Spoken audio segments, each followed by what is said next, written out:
Hey everybody, welcome to the very last in the Waterweeds Voyager chat with That's Normal. You guys, let's give ourselves a round of applause for we made it all the way through Voyager. God. We barely made it, but we made it.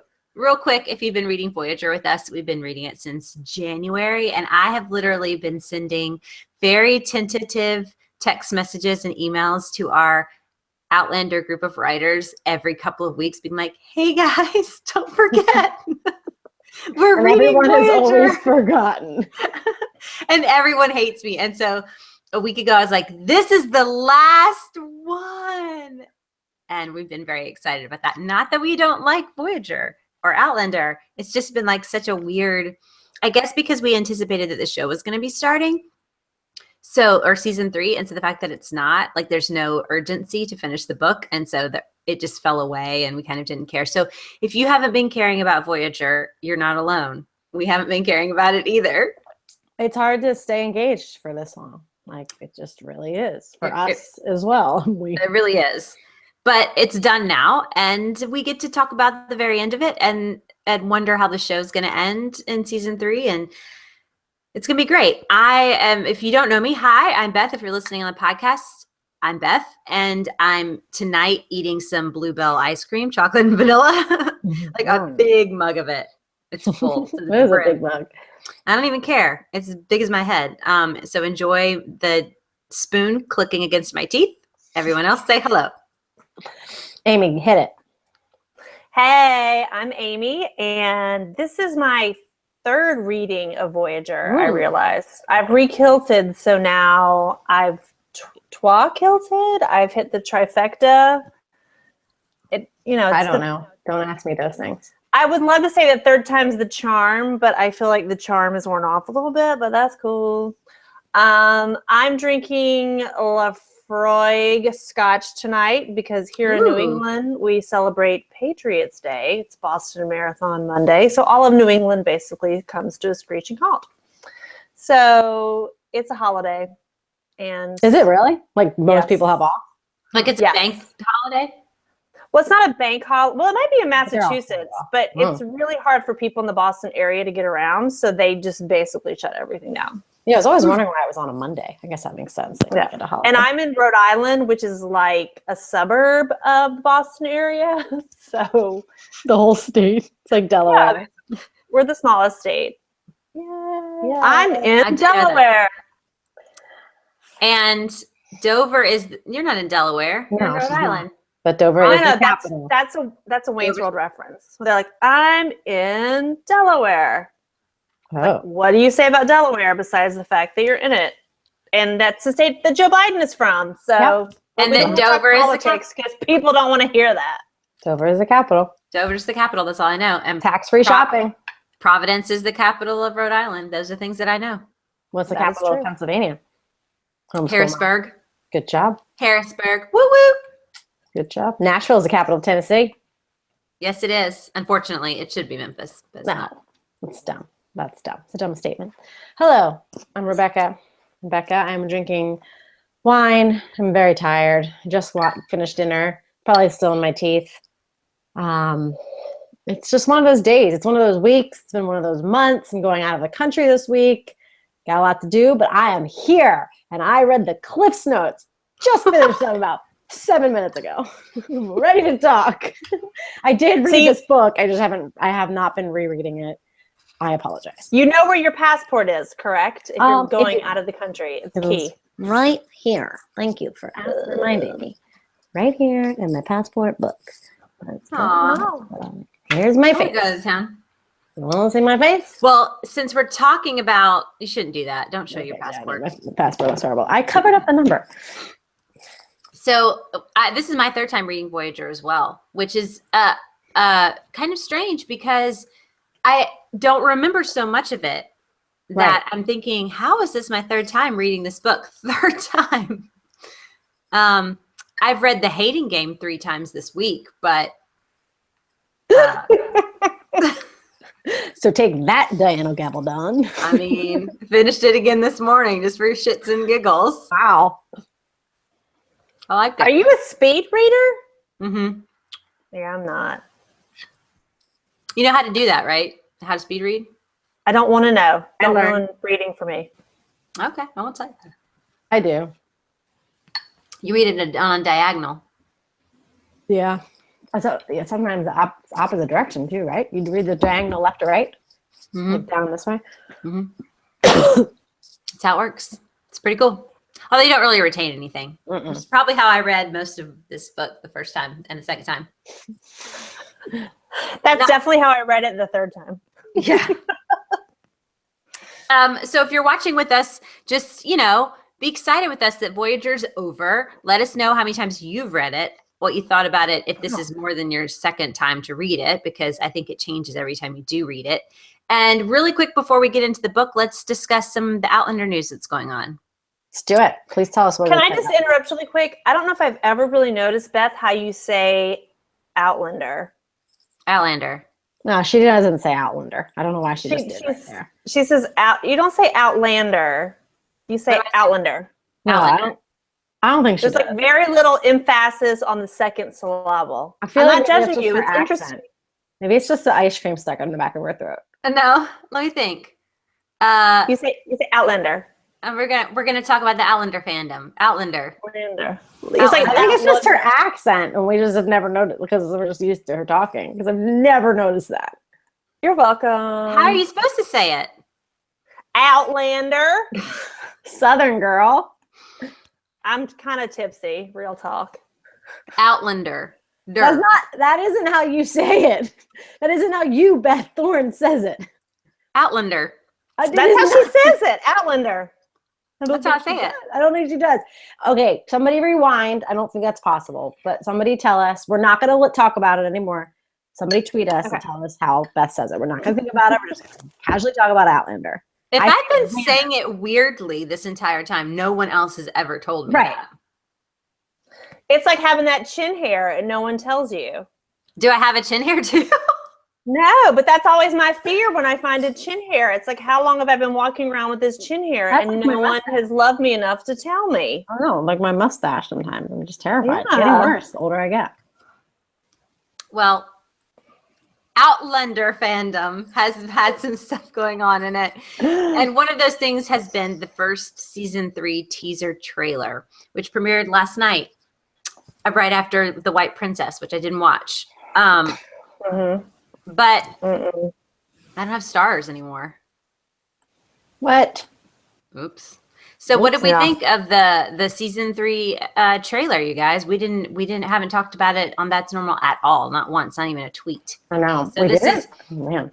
brand new information about how we feel about the season 3 trailer right now. You're getting it live. Okay. It wasn't long. I think I would have gotten super excited as a reader if it had a flash of the shingle that said like A. Malcolm Printer. I think that would have been what I needed. That's a good point. Yeah, but it just makes Uh-oh. out. Cut out. Cutting out. Yeah, say it again. I'm nervous that they're gonna really draw out the separation without really anything interesting going on. I don't know. I just didn't feel like they were showing me the flashes of things that made the separation interesting in the book, because I didn't feel like the separation in the book is boring at all. But maybe they just wanted the angst and the drama in the teaser. Yeah. I felt like it was all stuff from the very first episode. Maybe even it just seemed like first episode clips. I mean, maybe not. Do you think we're going to see Culloden in the first episode? Or do you think that's flashbacks when he's telling her about it later? Well, I don't know. No, I think we're going to see Claude in the first episode. Really? So it's like the first thing they filmed. I mean, yeah. I do think that Claire looks amazing, not aged at all, which kind of gets to a little dig on the Outlander fandom. When one of the Entertainment Weekly writers was like, I want Claire's moisturizer, everybody jumped on it of like, oh my God, yes, Katrina Balf's face is amazing. It doesn't age. And I'm like, you guys, like, that went totally over your head. Like, she's shitting on the moisturizer because the actress doesn't look aged at all, and it's 20 years later in an age where she's been having some hard times and there's no sunscreen and she went to med school and like has worked long hours and had a kid and no eye bags, no crow's feet, just beautiful dewy skin. But considering the pube beard that we had to endure from the makeup department, maybe this is not a bad thing. I'm fine with her looking beautiful. I don't have a problem with that. I especially because reading Voyager, there's such a huge emphasis on how beautiful she is and how shitty every other woman in her life looks. It was like a description of her juicy ass about a grandmotherly figure that she was surprised to find out was 5 years younger than her. I forget who it was. This is Rose or something. Right. Just like the grandmother figure. Oh, she's 5 years younger than me? Like, come on. We only hear someone's voice through the lens of Claire anymore. Would modern Claire sell Rodan and Fields? No, she would sell Young Living. What's Young Living? Essential oils company. Oh, for fuck's sake. But they're not nearly as annoying as the Rodan and Fields people. You're right. She would be the annoying. Y'all have a lot of Rodan and Fields people in your circles. Oh my God. So many. I feel you guys have made bad choices. Real quick, if we're going to go off on a tangent about Rodan and Fields, I'll just say all of my bridesmaids. All of them? All of them. Sell Rodan and Fields. Oh my God. I think part of it, Amy, is that I feel like they targeted like women in their 30s as salespeople. So you're a little bit older than that. Not that you're that much older than that, but maybe that's partly why. Because if you don't have them yet, but neither does Nikki. I don't think she has a ton, and she's very much in her 30s. Maybe it's not in LA or something. Is it an evangelical thing? Yeah, it might be an evangelical, like Christian mom thing. I don't know. Maybe. Right. Because they're all like talking about how they're doing it for the money. And they're all like, half of them, their husbands are pastors. They're just poor. I'm not even drunk, y'all. That's how I really feel. I can avoid Rodan and Fields by continuing to live in New England and by continuing to be an atheist. So I'm cool with that. There you go. That's probably true. Can I avoid getting Claire's fat ass if I eat the rest of this ice cream? Yeah, you totally will. Just slather on your ass. It'll just work wonders for your face. By the way, I'm not going to get a fat ass. That's not going to happen, by the way. The roundest arse I've ever seen. Arse. Has anyone, have we said the word yet? No one's tweeting us. People are watching. Actually, I'm not looking at your tweets. Sorry. I'm going to look right now. What word? The one we're not allowed to say. Special word you win a prize? Outlander. Oh. Okay, Leslie says you say it weird every time. What? Leslie says that Leslie thinks you say it weird every time. I've never noticed that, and I've slept in the bed with you while you whispered, "I love Jamie Fraser from Outlander" in her sleep. What if I did that? Oh God. Whatever. That'd be terrible. Well, I didn't know that I was saying it strangely, and I've never thought that either. It might just be your accent. It's fine because I feel like I don't say the author's name correctly. I don't say Culloden's name correctly. I say Jamie Fraser. It's fine. It's fine. Well, we have been talking about how poorly we pronounce things since the beginning. Yeah. Well, maybe not say Katrina. Right. Katrina, or however we said it. Yeah. Hold on. I got a little bit left. Get in there. Put your face in there. Get that. Dip it up like soup. Yeah, girl. Yeah. I gotta get some pretzels and dip into that shit. All right, that was good. Ooh, I like that. So somebody is tweeting. Hold on, let me see. Mandy May 311 wants to know if she's the only person who found the teaser. Meh. No, I found it meh. Yeah, Go, no, Mandy. not at all. I think it was specifically meant to be meh. Yeah, it's a teaser, and they're always meh. They're always disappointing. Like no one should do teasers. I don't think anyone. Maybe was there like a Star Wars teaser or something the other day people were freaking out about? That was awesome though. It was a teaser or was it a trailer? It was a teaser trailer. Never a trailer. It's not a thing. Is there a regulation that says like a certain that you need a certain number of seconds before you're a trailer, like you're a teaser? I think if it's 30 seconds, it's a teaser. Yeah, that's probably Okay. normal, but I don't think it's a regulation. Like, who regulates that? I was kidding. George Lucas. So, I mean, you can't take, the difference is you could take the Star Wars, The Last Jedi trailer, which is about the same length, right? yeah, You're sorry. laughing at me. No, my cat just took my pen out of my hand. You could take that frame by frame, and people have already, and make like a really great storyboard for what that movie is going to be like. You take the Outlander trailer that they just posted or just released, and take it frame by frame, and you're going to get the first 20 minutes of the first episode. Yeah. That's it. So that's the difference, is there's not any real good Easter eggs going on in that. There's not any like glimpses at things that are like really not what you expect or something cool. No, It doesn't Go ahead. It doesn't give you any clue like as to what the theme of the whole season is going to be. And so it's a teaser because we're seeing a little bit of footage, but it's not a good one because it doesn't give us any new information.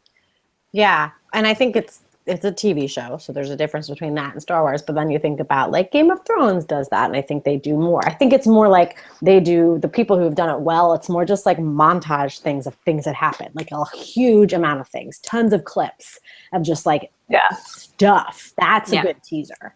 Yeah. Well, I feel like they've done that before. Yeah, I think they have as well.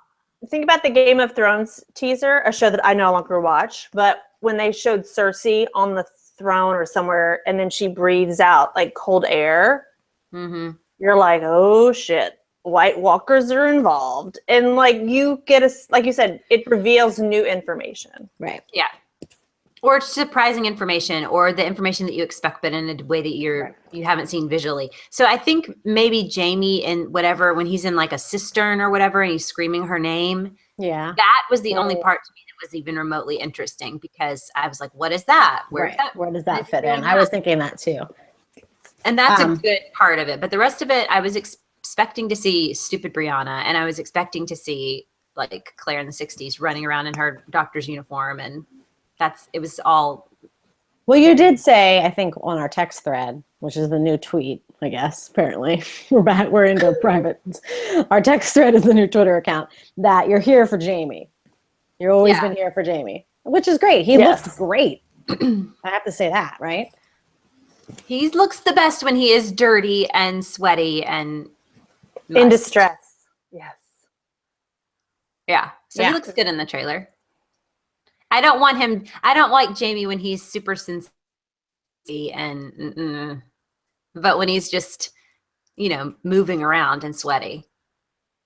That's a good Jamie. Well, and that's what you said, I think, was interesting. You said in the book, you were here for sensitive, sweet, sexy, talky Jamie, but definitely not in the show. Yeah, that's the difference. They're totally flip-flopped from what I enjoy about Jamie in the book is not what I enjoy about Sam as Jamie. Okay. Which is weird, but that's just the way it is. So that's what we think about the trailer, you guys. It's a thing that happened. Hopefully we'll get some more. I'd like to see where things are going from, away from the book, like in future episodes, but we're not going to get that anytime soon, if at all. Right. Yeah. Maybe like those. Yeah. There's just way too much time before anything comes back. Yeah. Is there actually a date in September? Do we know? I don't think so. Oh yeah, I don't remember. It's a long time. We'll figure it out. So we've got a little bit more drama we might talk about at the end, but let's get into the book really quickly, because there's actually 10 chapters in this section. Yeah. Oh my God, kill me. And I read a couple of them a couple weeks ago, so I was like, what? I don't remember. But let's just talk about the first one, because... Well, let's make sure we come back to the drama, because as I get drunker, intellectual property, and I got things to say. We will come back to it, I promise. Okay. Cool. Okay. This first chapter is called Bat Guano, and the first word is bat guano, and the whole first couple of pages is about bat guano, and which is poop, correct? And I'm thinking, why the fuck are we reading these books? Because Diana learned about this, and so you have to learn about it too. And it's a fertilizer? Yeah. I guess. It's shit. Yeah, okay. It's coating their skin. That's disgusting. I don't understand why this is in the book. It's not necessary. I didn't want to read about it. I don't want to read a whole friggin' chapter about how bad it smells and what it looks like when the salt water mixes with the shit on their faces. I don't need to read any of that. So I'm done with that. Yeah, that's all I wrote was, what do we use back 104? Fertilizer? That was my comment on this chapter. On the Cliff's Notes. Let's remember that I read the Cliff's Notes. The Cliff Notes exist for this? They're fan-written recaps. On the Outlander Book Club forums. Okay. Yeah, enough said. Where does one find those? You just Google it, and sometimes Beth will send you a link if you forget it. Yeah, hard pass. Okay. I can send it to you. If anybody wants that, I can send it. It's a good read. If you're living in 2005, when forums were the preferred way to discuss things with people, you might find Beth Thorne's avatar on one of those forums. You might. Oh my God. Somebody please find Beth Thorne's avatar on the, what is it? Hold on, I'll tell you. You'll never find it. Well, I think what was your username? Jamie, here for Jamie Fraser? I'm not going to tell you. You're going to tell us. It was something about, was it, I know what it is. I know what it is. No, you can't say it. Okay. Thank you. It is. Did you find it? No, I'm just saying. Is it the same one from back at? It might be. It might be. Hey guys, forums were important. Forums were really yes. Okay, yes. I got it. Forums I won't say it. Forums were important in the aughts. Okay. Remember Television Without Pity? I feel like you and I so lament the passing of Television Without Pity. Like, how did Bravo kill such an amazing thing? I think we probably were like two ships passing. What was your Television Without Pity name? I was Alu 73. Oh gosh, I don't know who I was on Television Without Pity. Guys, I don't. Trouble. Can we talk about why Sukar on Twitter sent us a link to the papal ban of Freemasonry? Because Jamie talks about being a Freemason. Oh yeah. But I do not know anything about that. I really just have no like I read a book about it in high school thinking that I thought it was going to be cool, but I don't think it's cool. So I don't know anything about it. I mean, I just know I like get obsessed with cults sometimes, so I know a little bit about it. But okay, so why did you send us? I'm sorry, I can't say her name on Twitter. Sukar, SIU with a thing over it, CAR. Why did you send us this article? Because I'm not going to read it right now. So can you just send us a tweet? Could you send me the Cliff's Note of this article via Twitter? Tell us. Well, do we need to know anything about the Freemasons besides the fact that it helped them bond in prison? I don't know. I'm assuming that she made Jamie a Freemason so that when he meets like George Washington, they can do the secret like dirty handshake. Right. Okay. There's like a big Freemason thing, right? Like you see it all over Philly where I live. So I bet there's one in my parents. There's a big Freemason lodge in my parents' suburb, and they live in a like really small suburb of Memphis, Tennessee. Like, that's weird. Yeah, there's a big old lodge in there. It's like an old little, town square or whatever. Wow. Well, I would like to know. So we're here for it. So send us those tweets. I keep saying here for it. Yes. Tell us more about this white man's club. Yeah, I want to know about it. Here, Diana. This is just okay. Anyway. So is this the episode is this where she buys a slave? Yeah. Yes. Is that first? Hold up. The first one, or is it later on? I don't know. Well, this is one of the first ones. This is in my first reread where I really started to be irritated by her description of people of color. And my irritation with this isn't that could Claire have these attitudes? Absolutely. But sometimes it feels like it's not really so much Claire as it is the author just trying to be creative and not knowing any better. And was the color of fresh coffee. Ishmael's the deep red of black of burning ember. You know, it's just like she constantly talks about people of color in terms of food, coffee, and I mean, you know, or just the fact that they're all get under related my to Joe. skin. They all are related to Joe Abernathy. Yeah. Like the only black person she knew prior to buying a slave. And then they have to be constantly compared to them back and forth. And I mean, in fairness, she's also constantly comparing all of the white people she knows to other people that she knows, because somehow all of the people that she meets on all of her travails are all interconnected either by heredity or something else. And so, you know, she's looking at Leary and seeing Mrs. Smith, and she's looking at Marsley and seeing her mother. You know what I mean? Like she's always seeing people in relation to the other people that she knows. But those people are given a sense of humor, and her description of people of color is always very, this is how I relate to you in terms of comparing you to an inanimate object. And her description of the slave, while she felt like she couldn't be a slave owner because that just wasn't done, there was not a lot of empathy there for the slave person himself, and not a lot of relating to him on a human level. And it really bugs me. Yeah. So Claire sucks, which is what you wanted her to be like. And again, you were being raised, you were living in Boston, you're a doctor in Boston, your best friend is an African American. I just don't accept the fact that that's just how things were. If that's how things were, then you still suck. Well, and I think we've talked about this ad nauseum many times. Like, that's okay. Like, it's not okay that it's okay for us to think that a main character of a story sucks, like sometimes, and like maybe more than often. Like, that doesn't mean we're not fans of the book. Doesn't mean we can't continue to read it. Like, they're flawed characters, and she's probably more flawed to us now than even she was when we first read the books, as we've continued to discuss it and took something like this and just like turned into this big conversation piece, I think. Yeah. But my complaint about it isn't so much that it feels like Diana wanted to make a statement about this is who Claire is. I sometimes feel like this is Diana as a white woman, not researching, not educating herself more about how to do things. I think you could still get across that this is a woman from the 60s who is going back in time without continuing this whole, you look like coffee.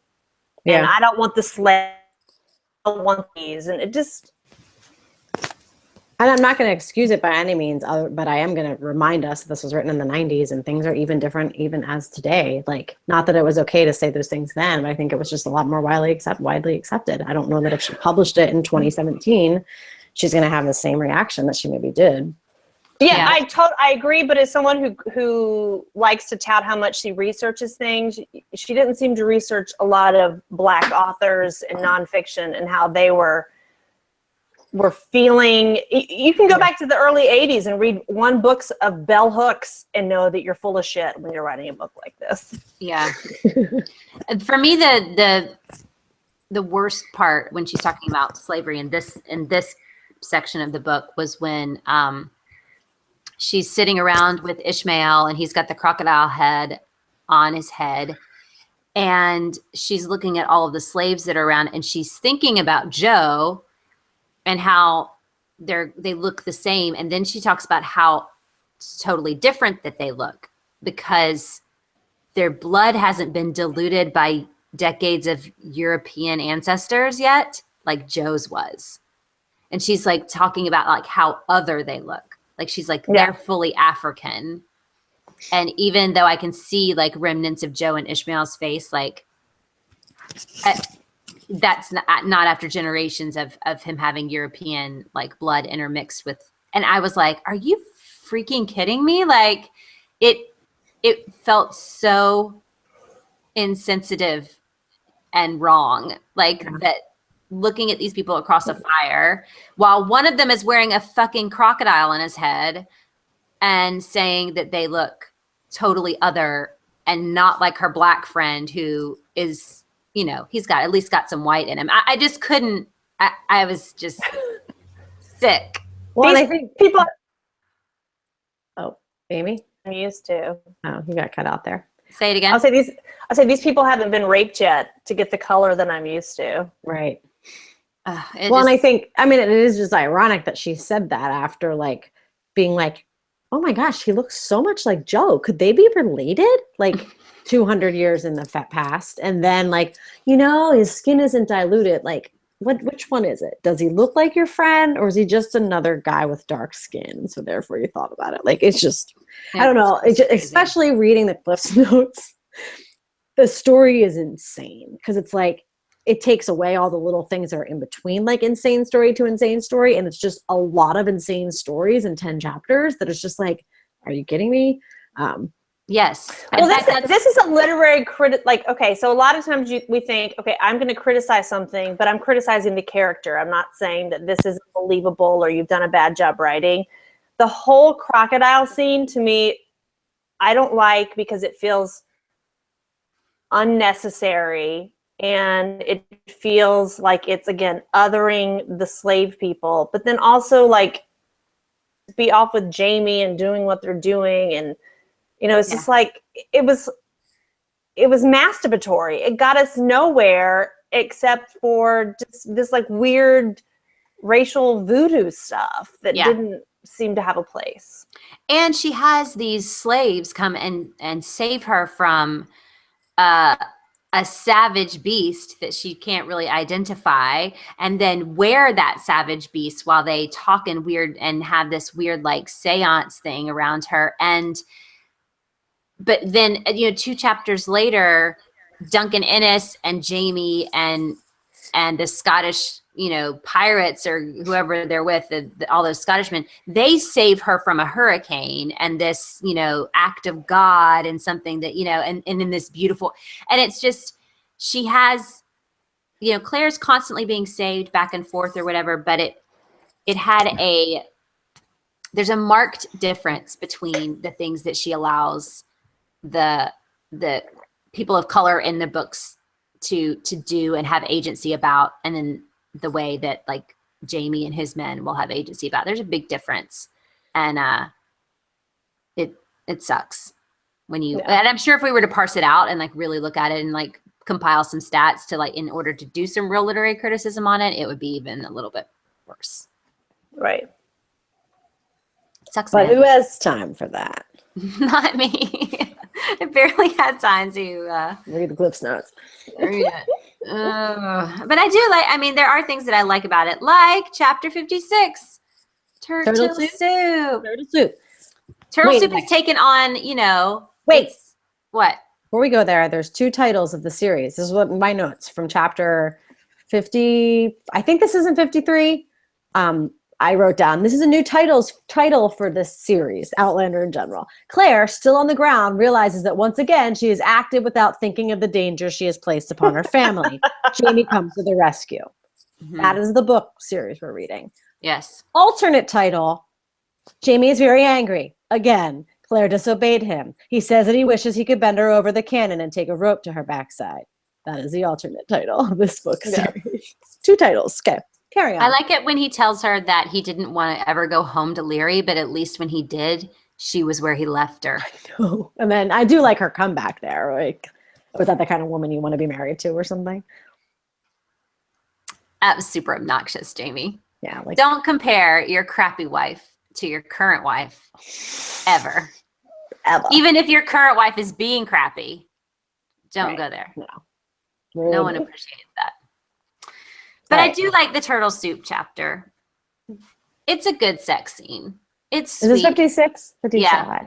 It's sweet and funny and memorable. And when I think about Voyager, I think about that chapter. And so I super like it. And I want to hear Sam Heughan say, it's like making love to a burning she-devil, because it's such a fucking stupid line. And he's so earnest all the time, especially when they're doing sex scenes. He's trying really hard to be sexy, that it's going to be the worst, most cringy thing that's ever been uttered. And I can't wait. What is the line again? It's like making love to a burning she-devil. It's gonna be so bad. Do it. Do his accent. I want to hear it. I can't do it. But It's like making love. I can't do it either.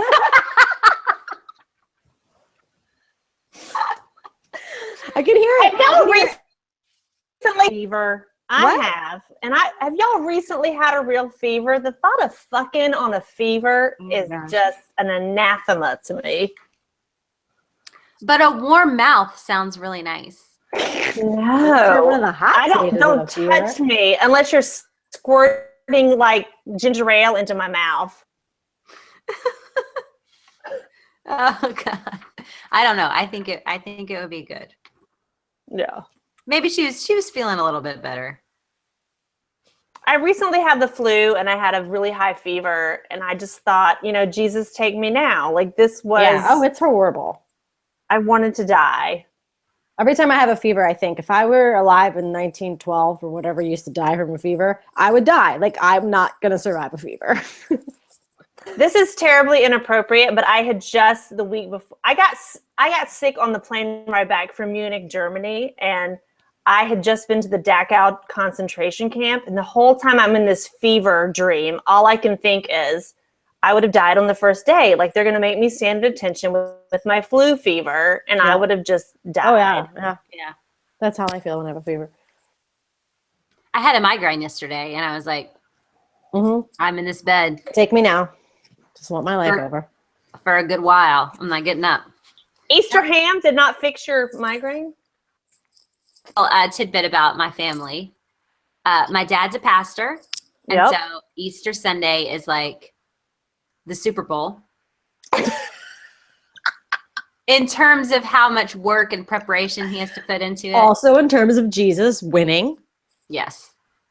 Right, so rising is not easy. It's like hoisting a trophy. So he's exhausted and he just goes, so we don't do anything. We go home. And like you can bring your dad a ham. Right, exactly. You can buy them at the store apparently. Honey baked ham. He's in bed. And like we could get together, like I have nieces and nephews and like we could get together and do something, but like when my dad's not there, it's not fun, so we just don't do it. Oh, that's so sweet. You should put that on a pillow. When my dad's not there, it's not fun. I know. Oh, it's true though. Nobody wants to play chicken foot dominoes if he's not going to play. That's the point. That's what we do. That's what we do around here. Like real talk earlier when I was like, I'm an atheist. I'm more of like an agnostic / atheist. I was raised Southern Baptist, so I know all the evangelical stuff.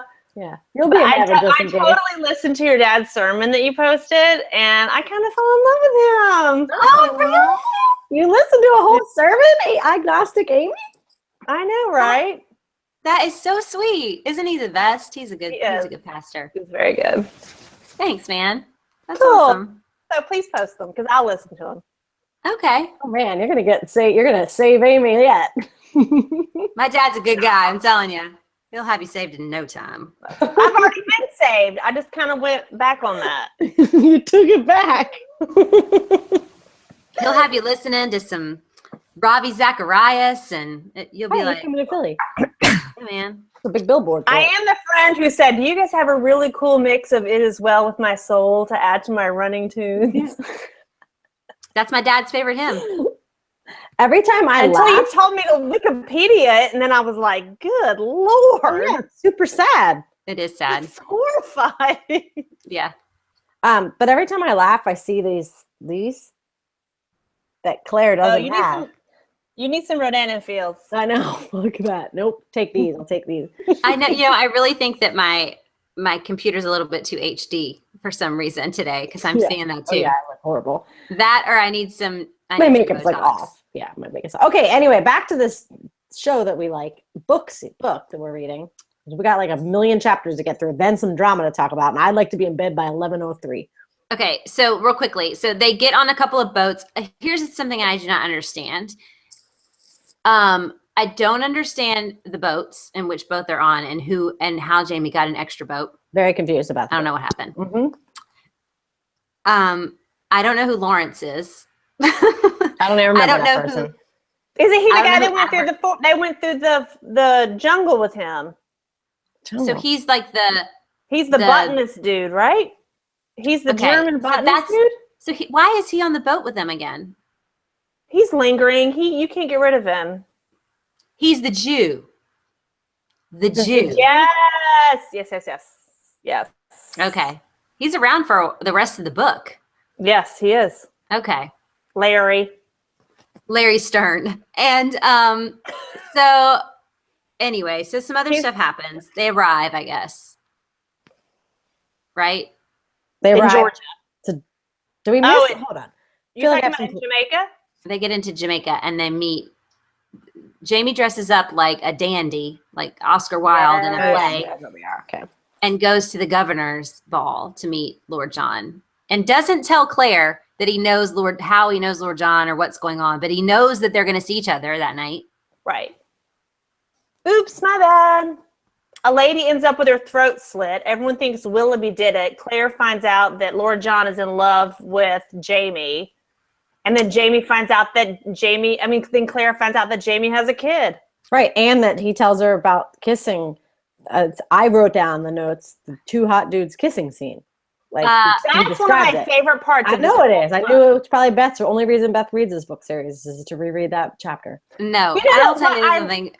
I love that flashback because Lord John laughs and like Jamie is just so earnest. Like that's what I love about book Jamie. He's so earnest. There's no motive except for he just wants everybody to be happy. And I feel like we need more Jamies in this world today. But anyway. Just like, here, you can take my butt. Take my kid. Yeah. Is he offering his butt? Lord John turned him down, and then Jamie was willing to offer it to him, and he kissed him anyway. I just think it's the sweetest thing. I agree. But when I read this book the first time, I was not a fan. I was feeling very Claire in that moment. I was very upset. My armpits were prickly. I was like flushed and hot, but not in a good way, in like the pissed way. Like that little intimate clinch that they're in that she goes in and sees. Yeah. Oh yeah. Like I remember but that's really about him seeing Willie, correct? Yes. But he's saying like, oh God, John, or whatever. And she thinks they're so intimate. I remember the feeling the first time I read that. Like I remember where I was sitting when I read that part of the book, like because it just pissed me off so bad. I felt for her in that moment. And then so that when he's offering himself to John later on in that little flashback, I was not happy. I was like ill. I was mad. It's dumb, but yeah, that's how I felt. And was he offering? Thanks, Claire. Was he offering to top or bottom Jamie Fraser? I think Lord John is a bottom. Is he a power bottom? I don't know, but he's definitely a bottom. So when Jamie's offering himself, it's not like he's really offering himself. Yeah, true. Yeah. It's not like it'd, be hard. I'll use your whole. Yeah. One of several. It's not quite as like right philanthropic as it seems. Right. Maybe he was just offering like a hand job in an alley. I'll just jerk you off.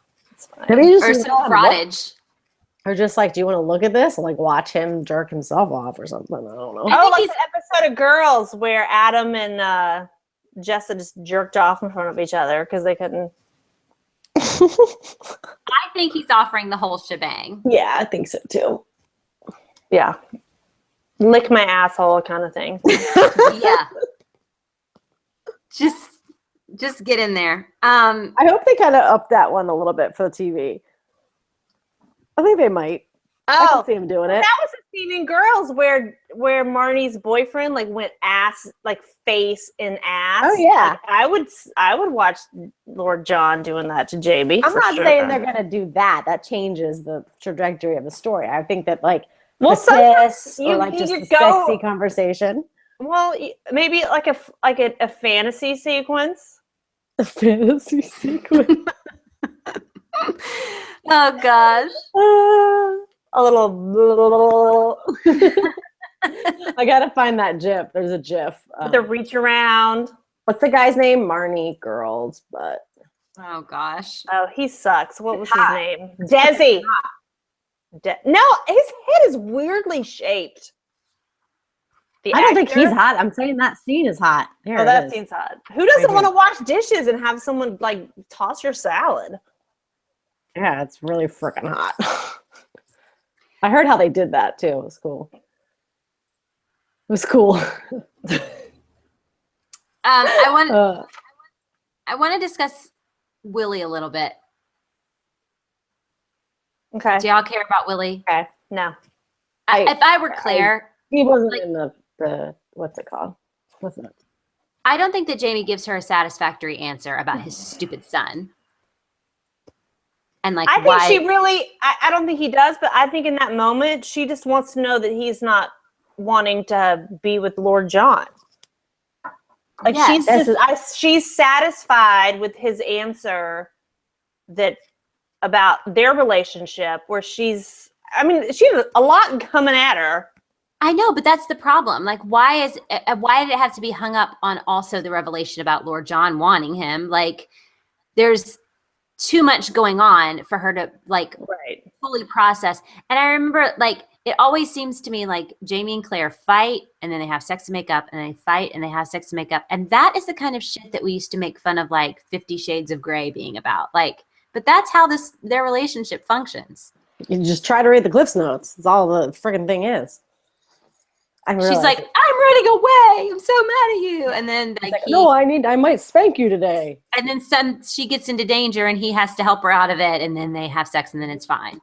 And they never go back and talk about, she's perfectly fine with him walking around with a miniature of Willie in his pocket right next to Brianna. Like his bastard is just as important. Yeah. And that could be summed up easily just in a couple of sentences or paragraphs of just we went home, we talked about it. He gave me the full lowdown. I mean, I feel like Claire would have been understanding. He can't just say she wanted me, but just my body, and that'd be the end of it. I think he does explain it, and I think she does come to a good spot about it. I just hate how it's brought to light. There's always so much going on. Willoughby murders somebody? I mean, it's just always so much. Well, that was my biggest complaint about when she gets back, when she finally travels through the stones and she gets back to him. She has 2 minutes of bliss and then just dun, dun, dun, dun, dun, dun, shit has to just start happening. Wait a second. Willoughby actually murdered that person? No. Okay. Abernathy. No. Oh. Yeah. What did I? Abernathy is the guy's name?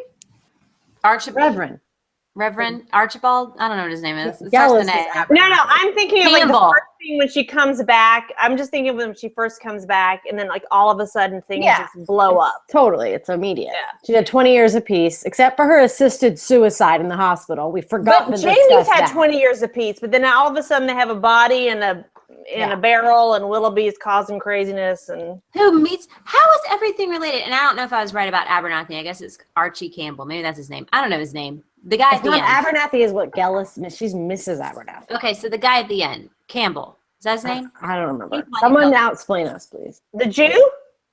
No, that's Lawrence. That was Larry Stern, and we said the one who's looking for his sister. Anyway, who she? Yes. That Willoughby kills. The rape. Okay, go ahead.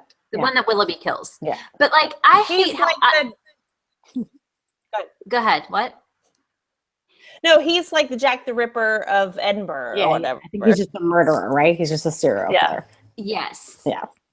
So she's got a Jack the. I hate how everything is connected. Yeah. I hate that that Galus finds the guy in the creme de menthe, and I hate that Ishmael is Joe's, uncle person, and then that Joe and Claire are talking about that skull, and that skull is Galus. I hate it. I want there to be reasons for things, but I don't want it to be everything so conveniently connected. Yeah, it's ridiculous. Harry Potter, foreshadowing and better connections than this. It's too much. It's too obvious, and it's obnoxious. It's not good writing. It's this kind of stuff I wrote in the 7th grade, where everything came together. This little octagon. Well, a perfect example of that. Galus, chapter 60. It's Galus. There she is again. She's back and she's raping a bunch of boys. Yeah. Yes. I don't understand. For a reason? Does she have a historical reason to rape boys? So, okay, here's the thing. There's like a Rose Hall or wherever where she's living Yeah. is like a real place. There's like a real lady who lived there who like apparently like everybody called like the White Witch of Rose Hall or something. And she abused her slaves and things like that, and had like 3 husbands that died mysteriously. And so she kind of, I guess, was like, oh, there's a place in Jamaica called Rose Hall. I can make Gayless be that person. And that's fine. And I mean, Gayless, I guess, probably has mercury poisoning, like our friend from S-Town. Funny. We just connected it. Look, we just pulled a Diana It all Gabaldon. comes back to John B. McLemore. We just right. connected it. But I mean, that's probably true. She's gone a little bit extra crazy, so now she's raping How does she have it? 12-year-olds.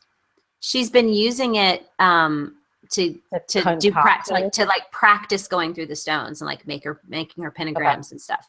She's been burning quicksilver, which is the same thing. But yet we end up with like guano descriptions which is meaningless. Like a little bit of mercury poisoning description would have been maybe prescient to the plot. Or like even like more and a better understanding of what Gayless is actually trying to do. Like, okay, she takes that picture of Brianna, somehow does some sort of pentagram thing around it, but she's not going to Brianna at that point. She's got to go back to wherever the stone are. So I don't understand why that's there. I don't understand what she's going to do when she gets to Brianna. She tells Claire, sorry, I had to take your girl, but I'm going to leave you the man. What does that even mean? Does she want the blood of Brianna? I know it's like she wants, because there's some prophecy that the Fraser of Lovett line is going to eventually rule Scotland, and she finds out that Brianna exists, and she's going to do what? Go install her on the throne of Scotland in 1968? I don't understand even what her end game was going to be. And that's far more important to me than for all of the other things that we spend so much time on. And I still don't get what it was. I don't get it. And this just reminds me that we're stuck with that horrible actress who plays Brianna. I know. That trailer, I was like, oh, yeah. Oh. As soon as I saw her, I was like, Lord. Lord help us. Lord help us. They need to pull a Bryce Dallas Howard on that. Oh, my God, right? Twilight. Who's the person that everyone thinks that she is? Oh, Jessica Chastain fill in? Gosh. The chick from I do love how Claire is like, where are we? And the lady's like, you're in Georgia. And I'm like,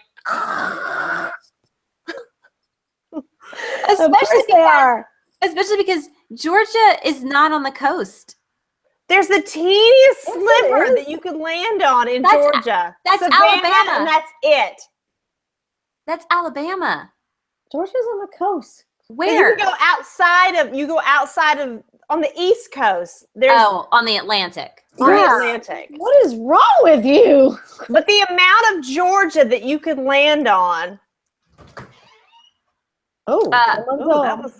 That was creepy. Ryan just came in and goes, did you just say that Georgia's not on the coast? Yeah, thanks, Ryan. Get out. I forgot. We don't go that way. She knew the capital of Pennsylvania, Ryan. Yeah, get off her job. Dumb about the border states. We go to the Gulf, guys. Are you saying that you think they came up from the South? I mean, they did, obviously. No. Like they came out from Jamaica. They came they're in the Atlantic. Yeah, they're in the Atlantic. That didn't confuse me at all. I just felt really bad for them because Georgia is awful. I was thinking all Southern. Like, I'm thinking they're literally going They came under from, like, the Bahamas. Like, they came through the Gulf. The Gulf. I'm thinking the Gulf. Like, they're going to hit Panama City or they're going to hit But see, they were in a hurricane. And Diana did her research. Duh. It's a hurricane. Most hurricanes don't go into the Gulf. That's why Katrina was crazy, because hurricanes don't typically do that. They typically go East Coast. And people don't normally survive hurricanes in sloops. Right. Totally. Well, but she Jamie and Claire did. So what does that have anything to do with anything? I don't know. I am highly suspicious of It moved the plot along. Honey Lips Fraser says, we bitches be mighty crusty tonight. And then she sent a gif that says, bitches get stuff done. I don't feel crusty. I feel good about it. Yeah, I don't do like that. I don't like to the do ending that. that they're kind of like, we're in America. I just don't like how they got there. Like, I would have preferred like a purposeful jaunt. No, You I know. loved it. I don't want it to Purposeful sound like I mean, personally, I think that Georgia sucks, but that's cool. This is just a South Carolina bitch getting all jealous. Fuck you, crackers are from Georgia. Anyway, I What did you I don't really. say? Do you mean like the crackers that you eat in a box? Are you talking about? Saltines? no white trash crackers. That's where they come from, Georgia. Anyway, I think so Atlanta's like I'm from South Carolina. It's different. Look at Atlanta. They can't even keep their like I-85 open, and I-20 is buckling. Georgia sucks. I think Atlanta's like Whatever. one of the fastest growing economies in the country. But whatever. Anyway, I'm from the East Coast. I am Born East and raised. Coast. I just went a little further north on the East Coast. Anyway, so I love that reveal. This is not me shitting on the book at all. I love that. Like, where are we? Where are we? You're in Georgia. I Yeah. thought that was a fantastic ending. It was interesting agree. because in the Cliff's notes, so the last chapter is called Out of the Depths. So the person who reviewed it put like the Bible verse that comes from. I think it's from Psalms or something. And then this is how they end the Cliff's notes. Out of the depths, I have cried to thee, forgiveness, redemption, hope for a future together in America.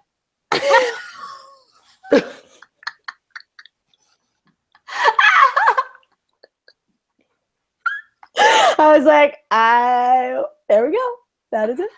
Oh man, that they're probably from Georgia. Yeah, that might be right. Alabama even. Oh gosh, Kennesaw, to be specific. Shit town, Alabama. Oh my god. I like the ending. I like that they're just kind of there, but I really do.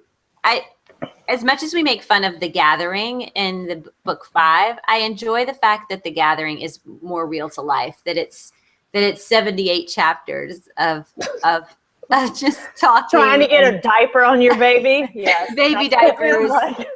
and campfires, and people coming up to her with like mosquito bites and stuff.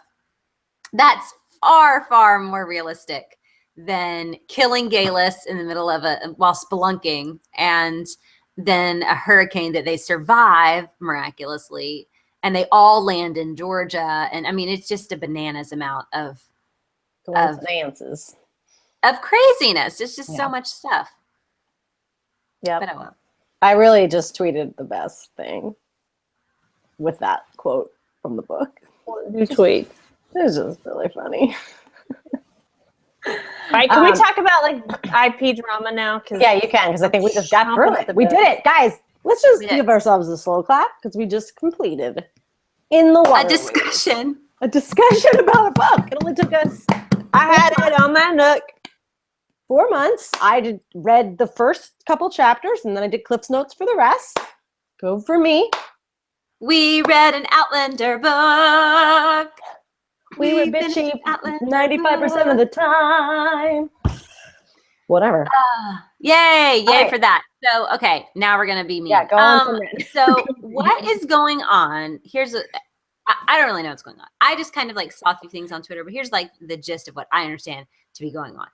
Simplicity patterns, which I have several of. I used to make colonial outfits and stuff like that. Like I have a Dickens outfit. Of course you did. Yeah.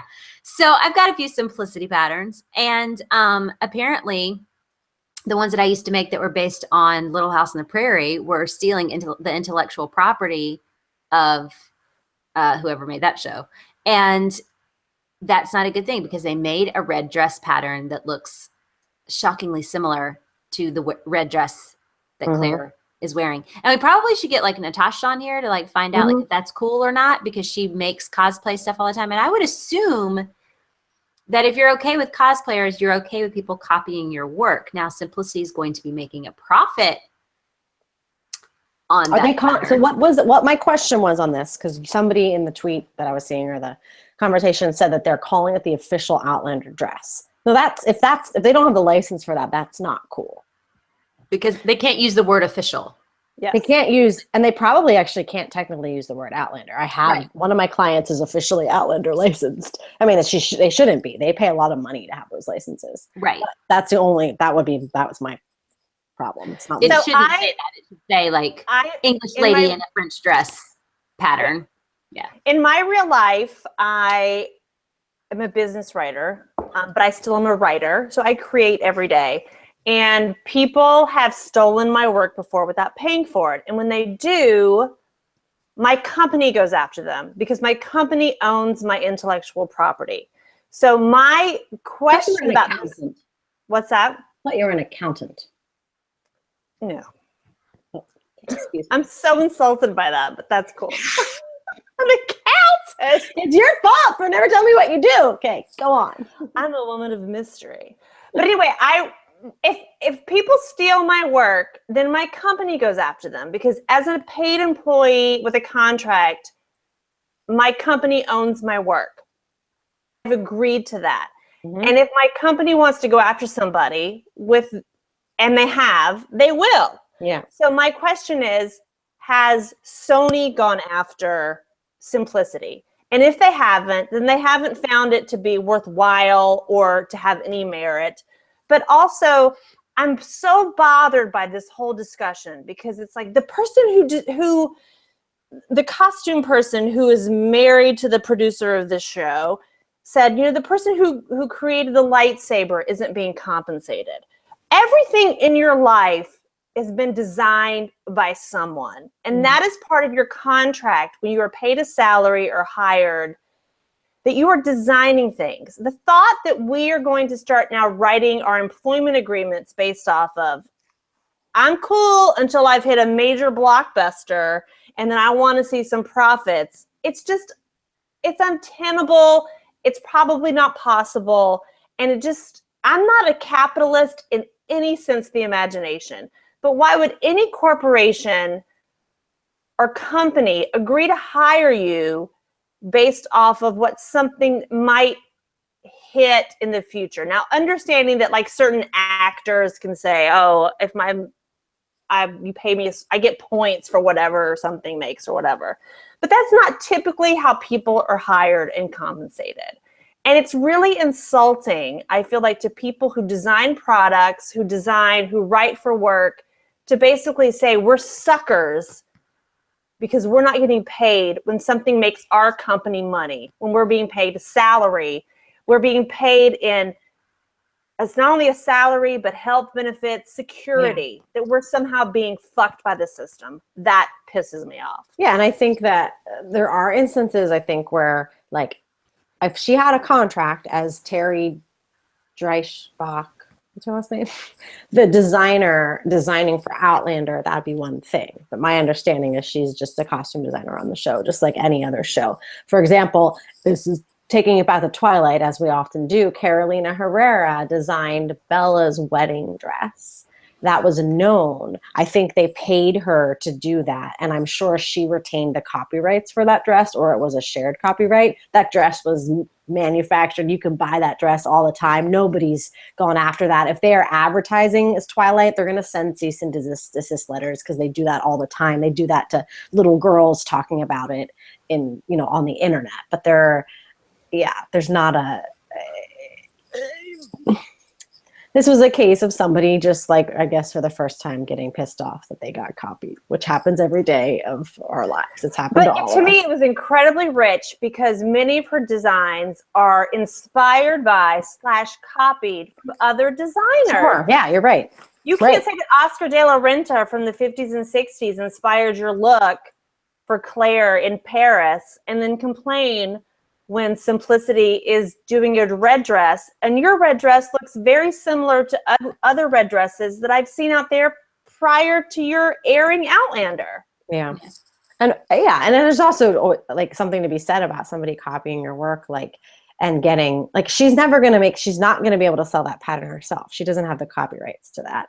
And so if that was a plan of theirs to give that license to some pattern company, then yes, they should go after them and fight for the rights to get the money for the license, blah, blah, blah. But I mean, the reality is the money that's all that's doing is encouraging the few people who can sew red dresses to become even bigger fans. I mean, it's a benefit. That's what I would say to her if I were advising her. Like, this is only helping to have people out there wearing red dresses, people who spent the time to make them. It's only helping our show. It's only helping it get more visibility, which is only helping your career and all of our careers. Well, and her lightsaber example really chaps my ass, because that rarely ever happens. The people that are working in set design, the people that are toiling in these industries, they are earning a paycheck. And her idea of like, if you don't like your gig, ask for a better gig. Well, then now we have the gig economy in which no one has security. Right. So I like my salary. I like having health insurance. I like being able to afford my mortgage. That's kind of like the agreement that we've made. Yeah. Yeah. And I think too, there was a nuance to the argument that she felt like people were saying that she couldn't be upset because she was Ron's wife, or, she just needed to shut up and do her job, or just shut up.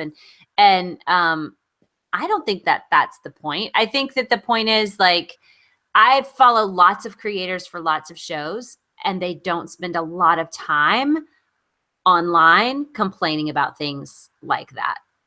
I never see that. Yeah. And I've been following creators of television shows and movies for a long time, and I very rarely see somebody complain that there's stuff like that out there, even if it's like real intellectual property theft, like actual, I've seen plagiarized material from people's fan works in real books. I've seen real books or poetry or music put into fan works and vice versa back into other. I mean, I've seen all kinds of things like that. And I very rarely see the kind of like hissy fit that we saw. Because it's very, my complaint with that is it's very indicative of the way that America is today. Something happens to people who don't have a lot of power, and then I should only care about it when it happens to a powerful white person. I mean, if anyone has any power in this industry, it's her, and I should care about it now because it's happening to you. Like this, she didn't think that this was happening before. This didn't become her issue until it started to take money out of her pocket. And it's just like, there's so much like Outlander jewelry out there, Outlander products that are not licensed. I mean, like, until it affected, right.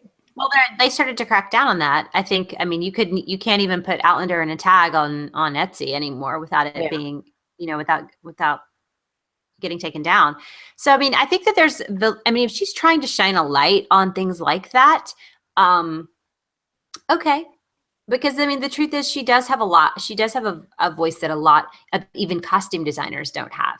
She doesn't really have to worry about losing her job, whereas a regular costume designer on another show could very well be very concerned about losing their job if they were complaining about something like that. Mm-hmm. They'd have to have a very good relationship with their showrunner and, I don't know, be married to him to be able to say whatever they wanted about that. And she has that capability. And so it does matter that she's married to him. That does make a difference. Yeah.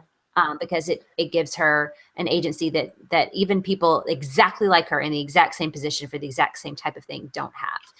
And because of that, she does have a greater responsibility to be more aware of how it affects other people. Like, if you are complaining about bad things happening to people, don't just wait for it to happen to you. Yeah. Like, there's been plenty of younger artists in the creative space, since that seems to be what she's really talking about, who've had their designs stolen by companies like Forever 21. Like, have you been out there complaining about that? Or were you that white woman who had to put on a hijab to understand that Muslim people were actually being treated like shit? Mm-hmm. Like, why can't you just believe people when they tell you this is a problem? But also, like, I don't think she's quite understanding the waters that she's trying to dip her toe in. Like, the number one holder of patents in the United States or the world is IBM, followed by HP, followed by Samsung, followed by Canon. Like, these you agree as a salaried employee that what you create under these companies by using their money is their intellectual property. Yeah. Right. So until Sony comes out and says we have a problem with this, then shut up.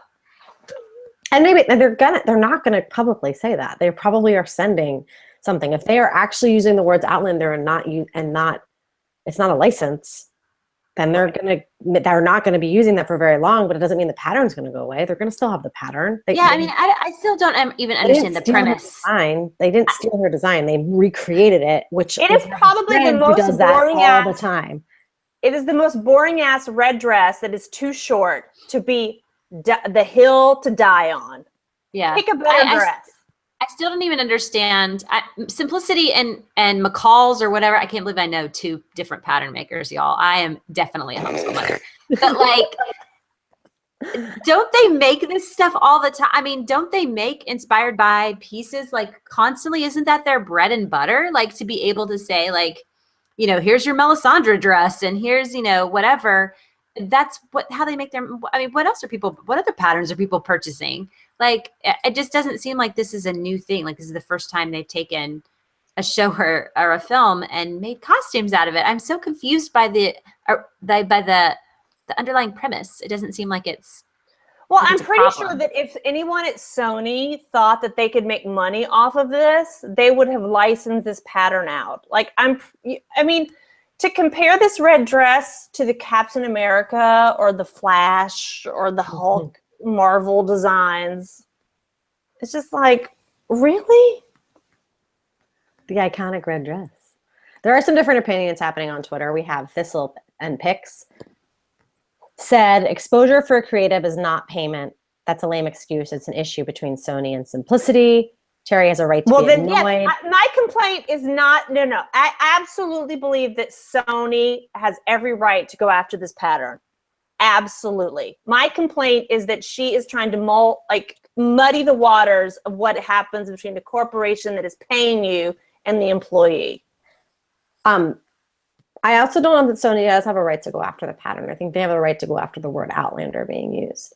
But if they were able to copy the pattern or figure out how to make the dress, if they stole the pattern, if they actually got the thing that she made it from and recreated it, yes. But I doubt that's the case.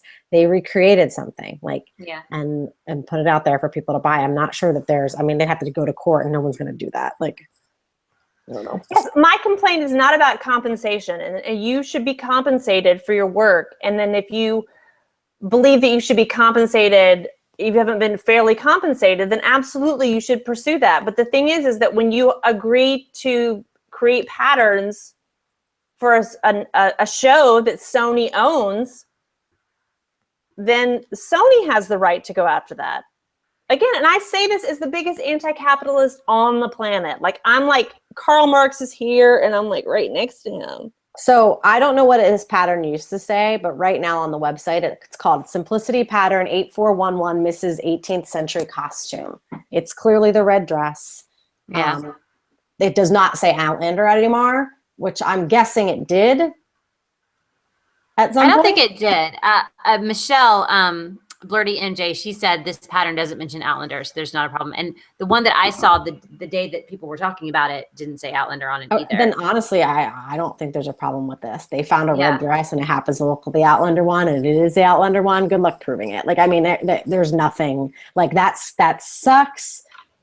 It happens all the time. Like, I don't know. Yeah. And I mean, I think that, there's other things that Terry specifically has brought up that have bothered her that I don't think, they're not things that you can get upset about in your position. Like, I just had one on the tip of my tongue. I can't remember what it is.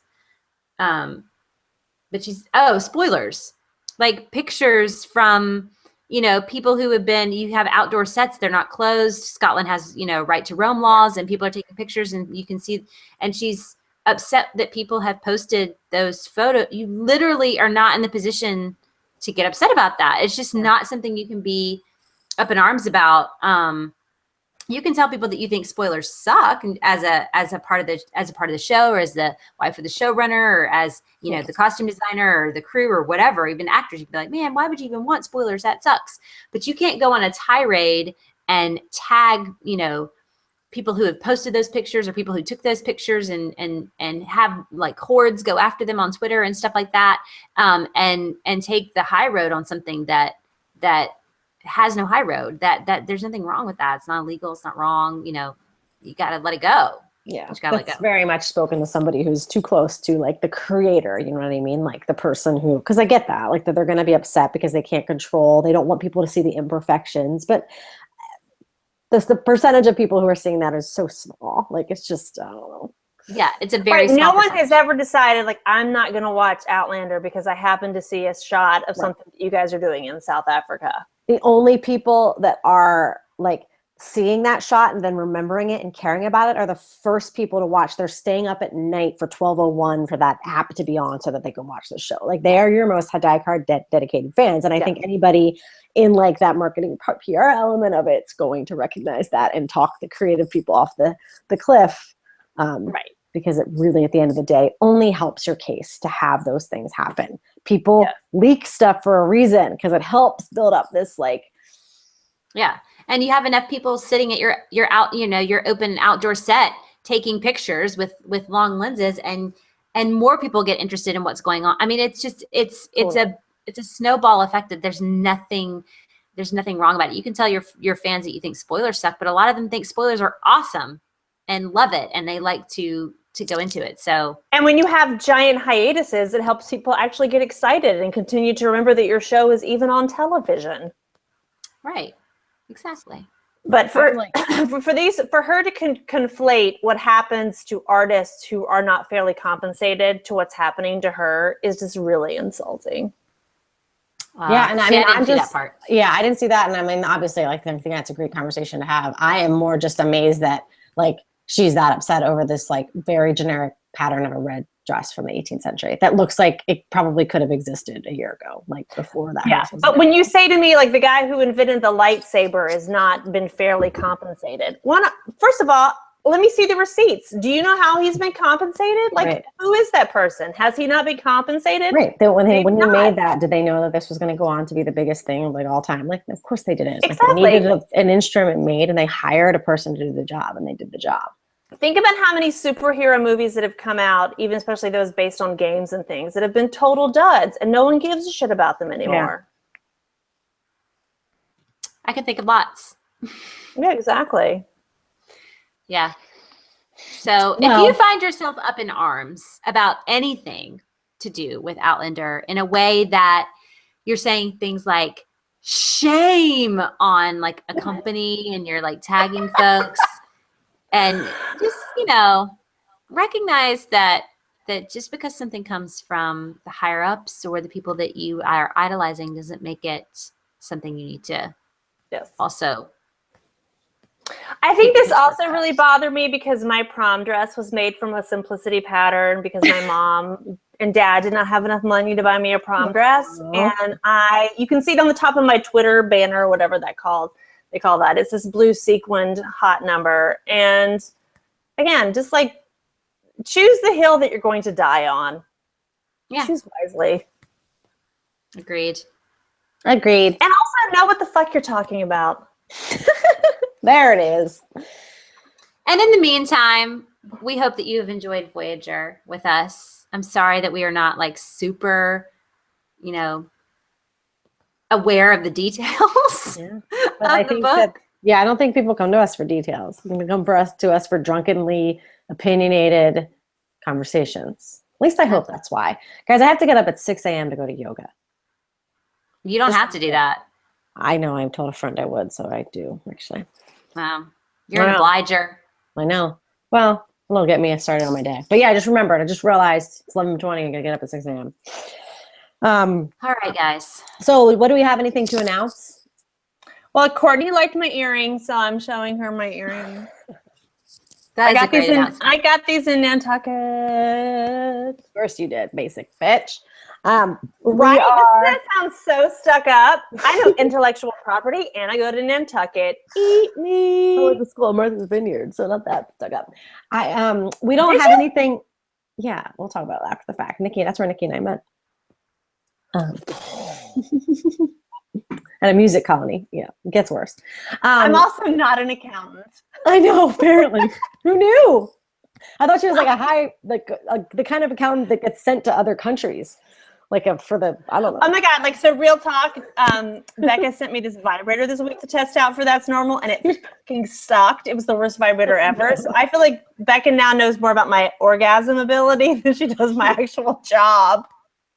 I have the other one. So if it's good, I'm gonna have to write about it. If you hear You us sent write the about vibrator to Amy? it. Well, I figured who's gonna write about it on the internet? Amy. Amy can send it to you. Just wash it off and send it to Beth. Beth, you don't want it. It's Apparently not good. They sent us 2. I got the second one. So if it's good, I'm gonna have to write about it. Well, I'm pissed. So, but if I write about it, it's not going under my name. So the people still on this call that are listening, we're on a conference call right now, listening, you're gonna know that whatever name I decided to review some vibrator under,